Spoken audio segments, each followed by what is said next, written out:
positive.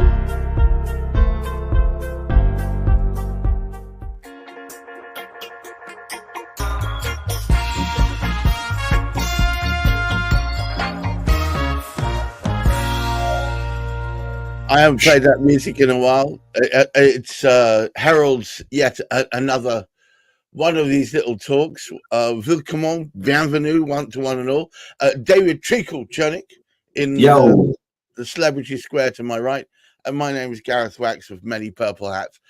We get together to talk about modern sales and the things that beleaguer all of us within that environment. And today's talk is going to be about aspirational buyers. And David is putting forward the proposition that aspirational buyers are harder to sell to. What exactly do you mean by an aspirational buyer, David? Well, an aspirational buyer is somebody who's is in the market to buy something that's going to help them achieve a goal. Right. As opposed to solving a problem. Hang on. If they're in the market for it to achieve a goal, isn't that solving a problem by de facto? Well, it's the difference between, and viewers can do some of their own deeper research if they're interested, but it's the difference between people who are focused on getting towards a aspirational outcome, buying something because it's something they're aspiring to. Right. And those people who need to buy something in order to get rid of something horrible, getting away from some sort of horrible thing. Right. Okay. And the thing is with salespeople is that they are quite often conditioned or even trained to describe things in positive terms, aspirational terms. In your conversations, be positive. Don't talk negatively. Don't make people wallow in their own feelings of dissatisfaction and fear and anxiety. Right. But to present a future world where they are, where the buyer becomes, almighty and high achieving and rich and all of that kind of stuff. Yeah, that is the normal way. Yeah, talk about all the positive. Yeah. So and actually, I find that people learn this, or not everybody, but people tend to learn this. Only after many, many years of, not being as successful as they could be, just because they were always too positive. So are you saying that being too bloody positive can eventually push people away rather than draw them to you? Well, here's the thing. I'm going to give you an analogy. I'm going to, in fact, ask you to think of an example of a major purchase that you have made sometime in recent memory, when you can remember how you felt. Yeah, I could easily do that. And perhaps people that are watching this can do the same. So just take yourself back to the time when you had a big purchase. Maybe you were buying a house. Maybe you were buying a CRM system. Whatever it might be, some sort of significant purchase that took quite a bit of thought for you to come to a decision. Right. And just sort of take yourself back to that moment. And can I ask you what's your example would be? You don't have to share it. Well, it was I was deciding whether I should redo the whole of my roof, and which was a significant purchase. Yeah, especially in your rickety old. Thank you.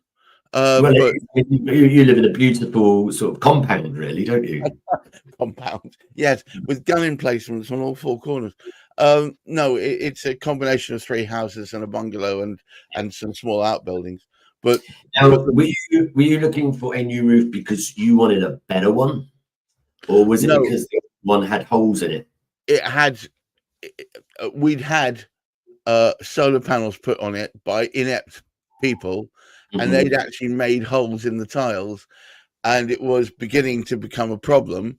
And they were going to redo the solar, and I said, nah, I need you to nominate someone else, and I'll put some money into it and have the whole roof redone at the same time. Okay. So we've got...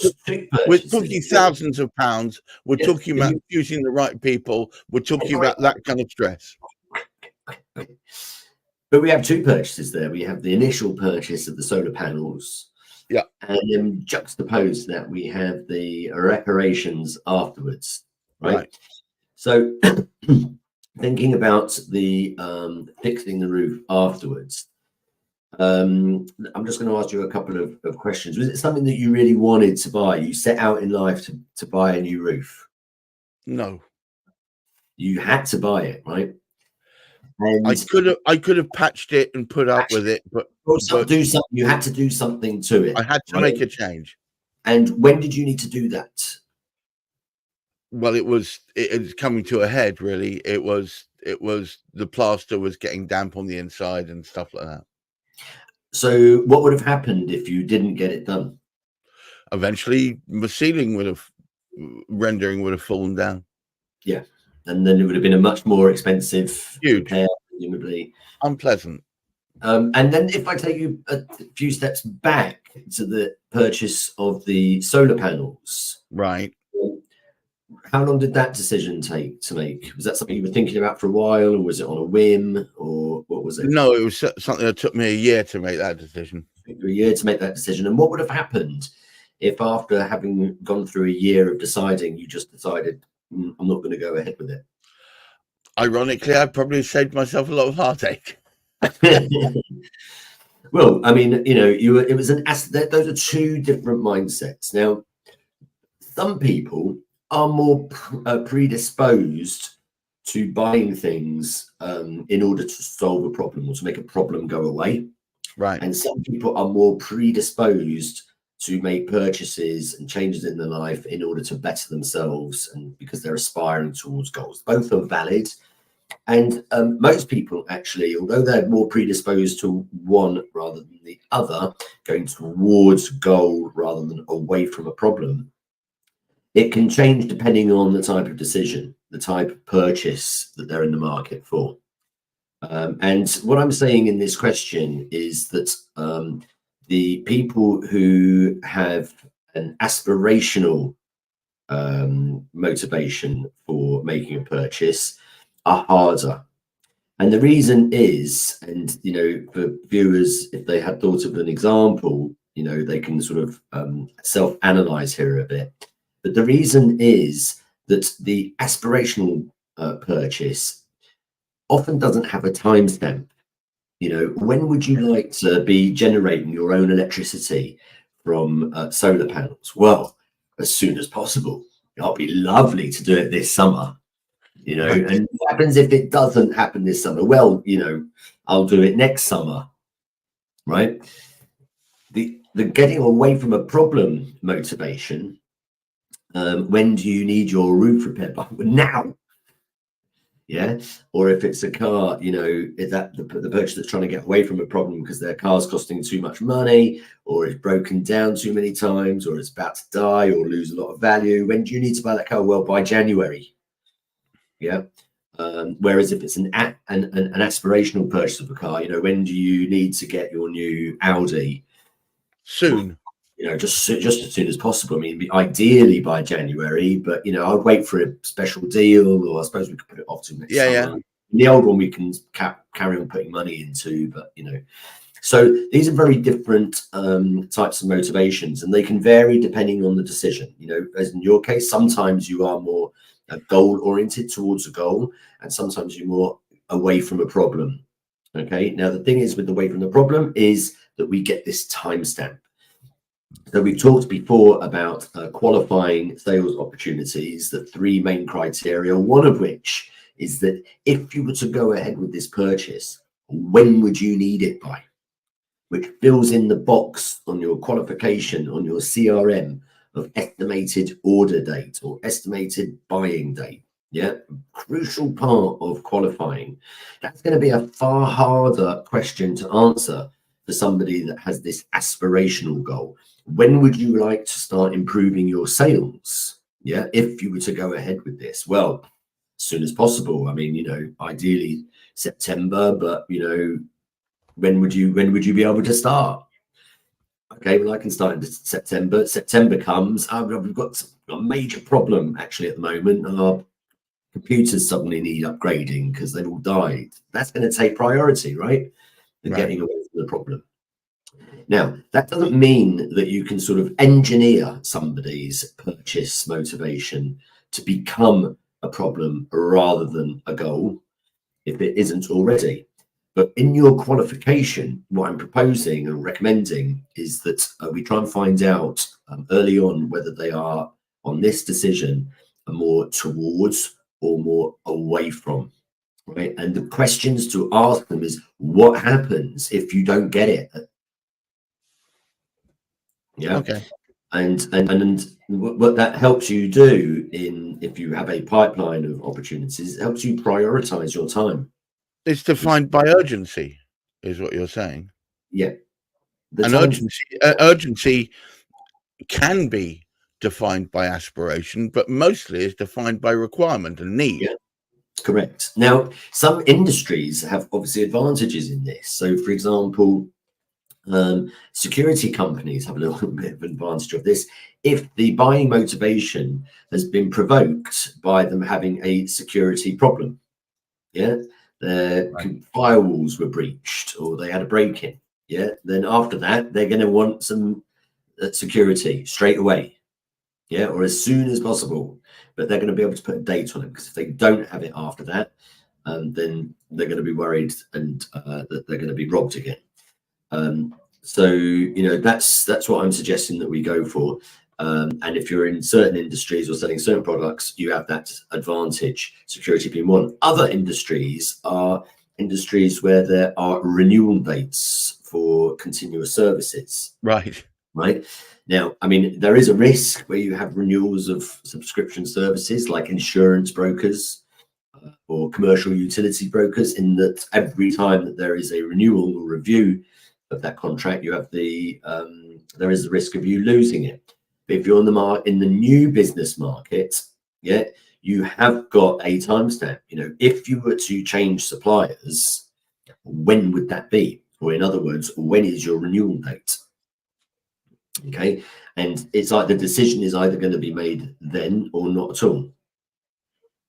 Yeah, or the following year. Yes. So that's what we're really indicating here. So the bottom line is for people who are selling services is abandon this idea of always thinking that you've got to be positive. If anything, as soon as somebody says communicates with you, I mean, we used to in the old days call it FUD, fear, uncertainty, and doubt. Yes. If whenever somebody vocalizes their worries, allow them to wallow in that a little bit. You want to be able to understand what are the consequences to them, not just in terms of the financial consequences, but what are the knock-on consequences of that? What are they going to be losing out on if they don't do it within that time period, and they're going to have to replaster the whole house, in maybe insurance claims, or maybe they're going to be not able to go on holiday that year, or, whatever it might be. Right. Okay. So help them to really sort of experience that feeling of the consequences of not making that purchase in that time frame, so you can fully understand it. And of course, as usual, you're busy writing down in their language how they express that. So you can repeat it back to them, so they can be reassured. Yeah. In your case, to save you the worry about having to redo your ceilings as well as your roof. When are we going to have to do this by? Well, before the winter, before it starts raining again. It's interesting, isn't it? The dynamic of how one is pushed into making or driven towards making a decision. Yeah. And the best drivers of all are ones which are self-driven, that whereby it's not just, well, I fancy that, but it's more like, well, I have to. Yeah, look, we can't contrive. We've talked about that before. But if we think about one of your businesses, Gareth, which is helping people improve their profiles on LinkedIn, there you've got a particular challenge. When do you need to have a better profile? Now would be nice. What happens if it doesn't happen now? Well, I'll just have to plod on and live through life with my rubbish LinkedIn profile. However, if you can find a reason that might turn that aspirational hope into something that is more getting away from a problem. For example, I don't know, the dude has got a big conference coming up where he's paid $2,500 to sponsor the event, and he's going to have a stand and an opportunity to speak in front of his customers or future customers and peers. Well, we better make sure that he's got his LinkedIn sorted out by that time, because if he doesn't, then all these people that look him up afterwards on LinkedIn are going to see his crappy LinkedIn profile, unless he has that in his own mindset. But he has to think it. You can't tell it. We've had a small a comment from Naz. Thank you very much, Naz. I appreciate it.